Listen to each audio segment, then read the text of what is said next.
মনে হতো যে এর থেকে মরে যাওয়া ভালো।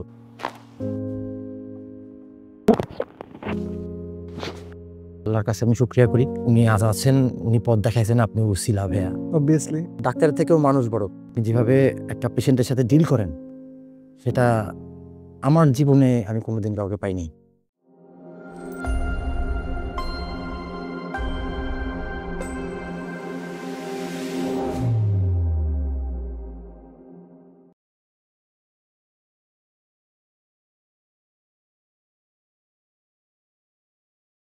আজকে আমার সাথে একজন পেশেন্ট রয়েছেন।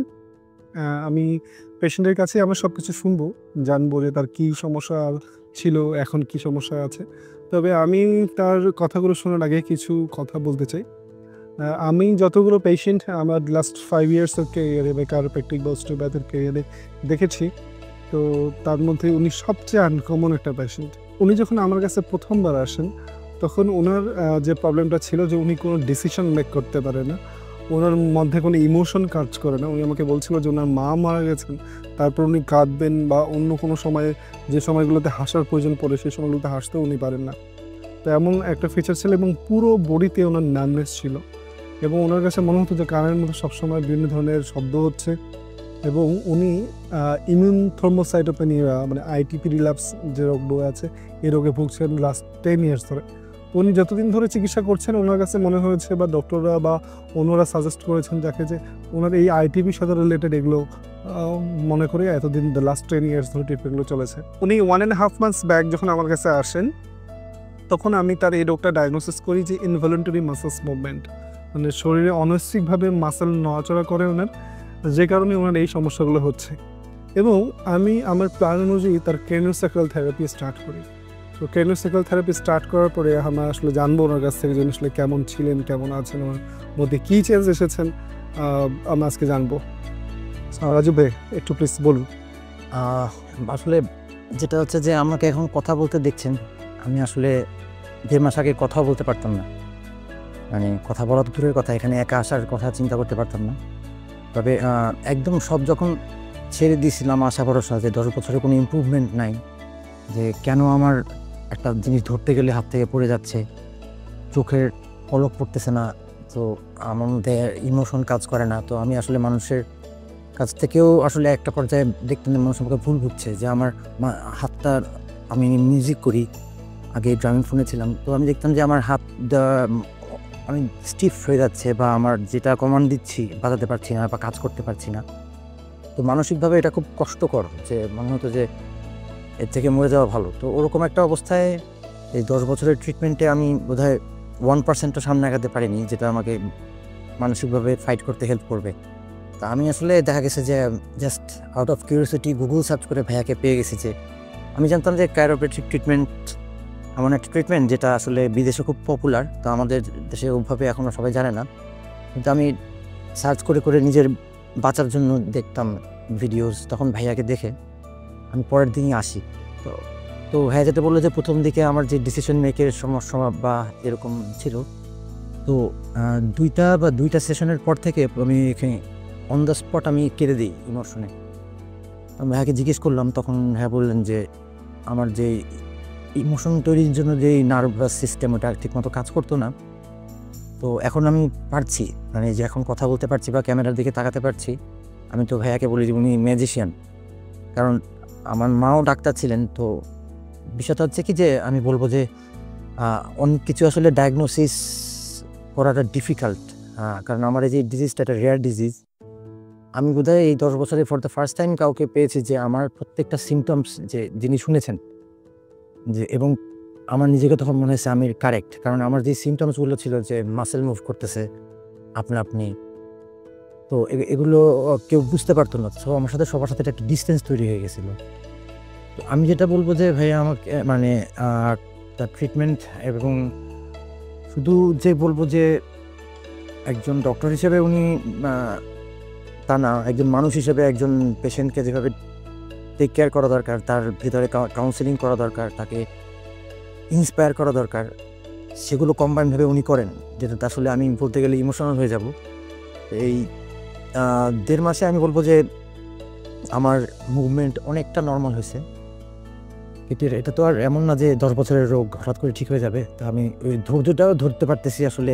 এখানকার ভাইয়া আছেন, যারা স্টাফস আছেন, সবাই আমার সাথে খুব মানে আমি বলবো যে অসাধারণভাবে আমাকে ইন্সপায়ার করেন।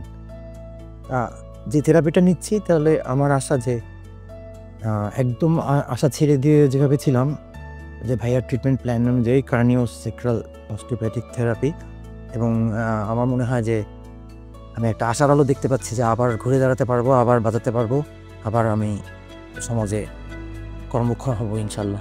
রাজীব ভাই, আমি একটু কোয়েরি করতেছি এই মুহূর্তে আপনাকে, যে আমরা যে ট্রিটমেন্টটা স্টার্ট করেছি এর আগে তো আপনার সিমটমস যেগুলো আমরা হলো যে বলেছি অলরেডি এবং আপনিও শেয়ার করেছেন যে সিমটমসগুলো ছিল, এখন আপনি যে ট্রিটমেন্ট আমরা হয়তো বা 6-7টা থেরাপি করেছি গত 1.5 মাসের মধ্যে, এই 6-7টা থেরাপির মধ্যে আপনার কি কি পরিবর্তন হয়েছে, আপনি কি কি করতে এখন ক্যাপাবল এবং আপনি কি করছেন এই মুহূর্তে কাজগুলো সেটা তো বলবেন, আপনি কি প্র্যাকটিস করছেন, কোনো কিছু করার চেষ্টা করতেছেন কিনা সেগুলো একটু আমাদের সাথে শেয়ার করুন প্লিজ।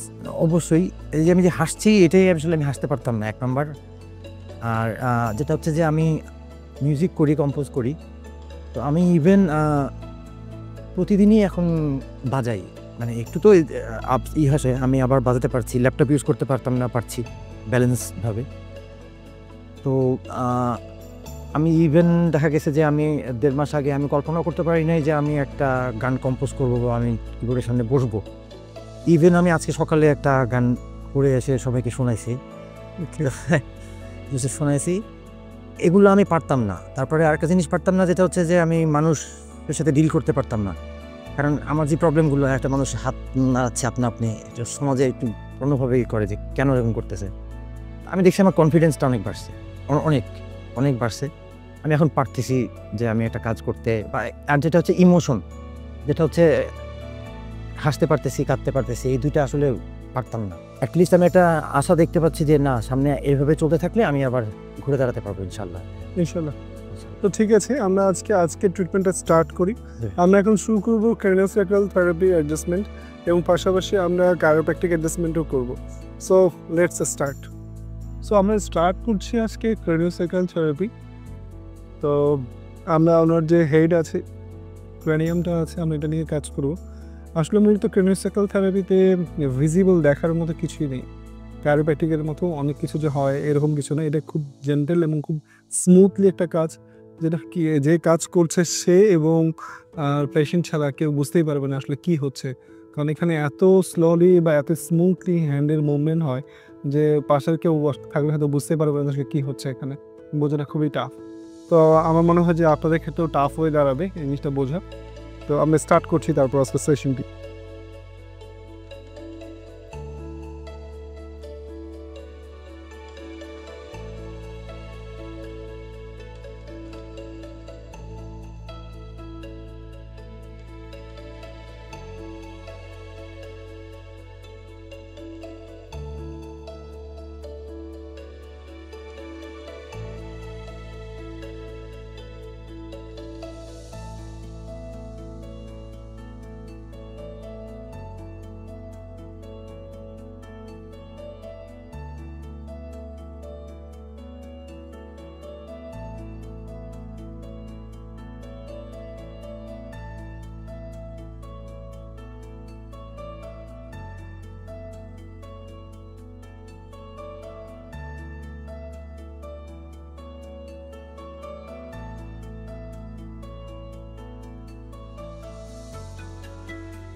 আমরা যখন আগে ট্রেনের সেকেন্ড থেরাপি স্টার্ট করতাম বা চলতে থাকতো, তখন দেখা যেত যে রাজীব ভাইয়ের এই চয়েসটা এত উঁচু হয়ে যেত, মনে হচ্ছে ধনুষ্টঙ্কার হলে যেমন বাঁকা হয়ে যায়। উনি অনেক আগের থেকে অনেক বেটার একটা পজিশনে আছেন এই মুভমেন্টে। এই মুহূর্তে আমার হাতে রয়েছে ক্যারোপ্র্যাকটিকের একটা অ্যাসেসমেন্ট টুলস, যেটাকে নার্ভাস স্কোপ বলে। আমি এটা দিয়ে দেখবো আজকে যে ওনার সার্ভাইকাল স্পাইনের স্ট্যাটাস।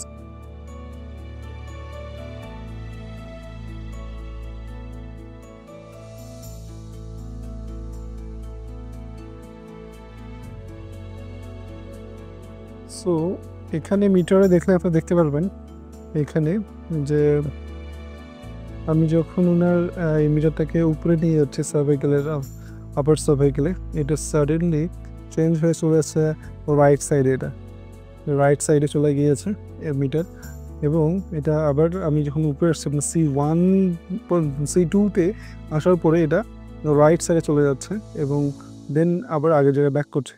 সো এটা ইন্ডিকেট করছে যে ওনার C2তে একটা রাইট ট্রেডিশনাল ফল্ট রয়েছে। সো আমি ওনার আজকে C2তে অ্যাডজাস্ট করব।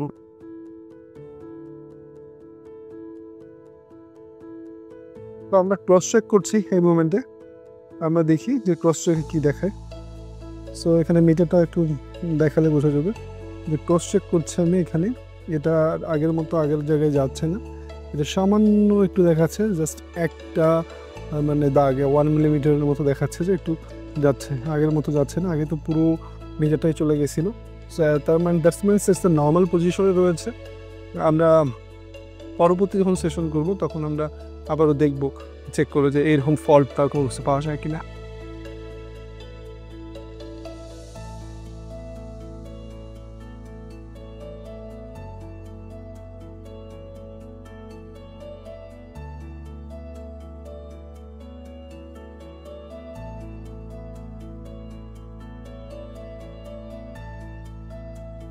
সেশনের পরে কেমন লাগছে?